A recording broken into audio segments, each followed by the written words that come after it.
Bismillahirrahmanirrahim. Assalamualaikum warahmatullahi wabarakatuh. Hello guys, how are you today? Today, I would like to tell you about the discussed SBMPTN question. We can look the question first. Okay, the story. United States citizens have always had a problem relating to the colonial period of their history. They have often thought the earlier period to be less relevant, less historically significant than the later national period of their history. For many, the colonial era lacks seriousness. It seems trivial and antiquated and surrounded its nostalgia. For much of United States history, popular opinion has considered the century and a half of the colonial period to be simply a quiet prologue to the main story that followed the American Revolution.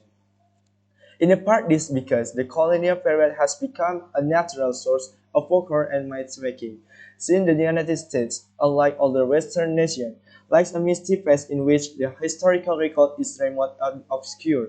People have tended to transform authentic historical figures and events of the colonial past into mythical characters and legends. Unlike England, we have no King Canute, no King Arthur, no Robin Hood to spin tales and legends about. Instead, we have transformed John Smith and Pocahontas, the Pilgrim Fathers, and Squanto, historical figures about whom we know a great deal, into fanciful and fabulous characters. But such has not always been the case. In the decades following the Revolution, the colonial period was an integral and important part of history. Okay, for the question, the primary purpose of this passage is to A. Argue the colonial history had no influence on later periods in United States history. B. Demonstrate that the colonial history of the United States is a mixture of legend and myths. C. Present a rationale for teaching future generations of people in the United States about colonial history. D. Explain why many people in the United States perceive colonial history in a particular way.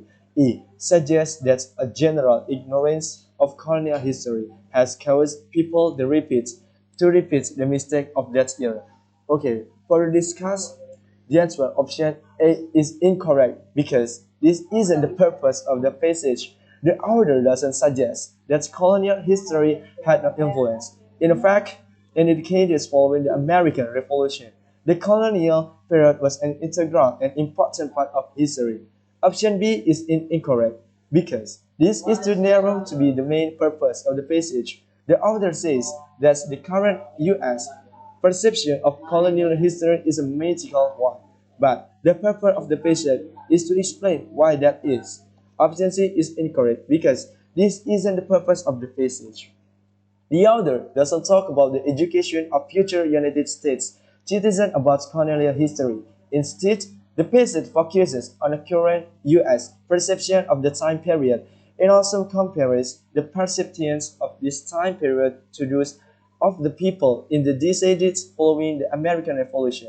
Option C is incorrect because this isn't the main point of the passage. The author doesn't discuss repeated mistake. Option D is the best choice because the passage starts by saying that people in the U.S. perceive the colonial period as a quiet prologue to U.S. or United States history and is shouldered in nostalgia. The rest of the passage focuses on why U.S. citizens perceive colonial history in that way. The option is D. Explain why many people in the United States perceive colonial history in a particular way.